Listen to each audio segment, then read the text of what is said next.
I am very careful about my all sorrow. મારા દુઃખ, મારા દર્દ, મારી પીડા બાબતમાં હું બહુ જાગૃત છું, હોશ છું. મારું દર્દ, મારી પીડા, મારા આંસુઓ કોઈ જોઈ ના જાય, કોઈને ખબર ના પડવી જોઈએ. કેમ કે મારી પીડા એ જોશે તો એની ખુશી ઓછી થશે.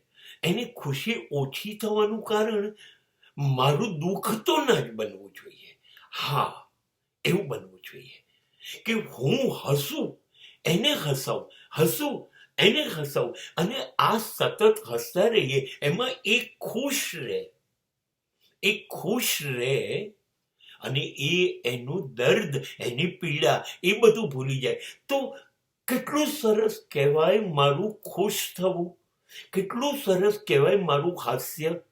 જે બીજાના ચહેરા ઉપર ખીલી ઉઠે, એને થોડોક સમય ભૂલાવી દે કે એને કોઈ પીડા છે, એને કોઈ દર્દ છે, એવું ભૂલાવી દે એવું હાસ્ય મારી પાસે છે. એ લોકો માટે છે.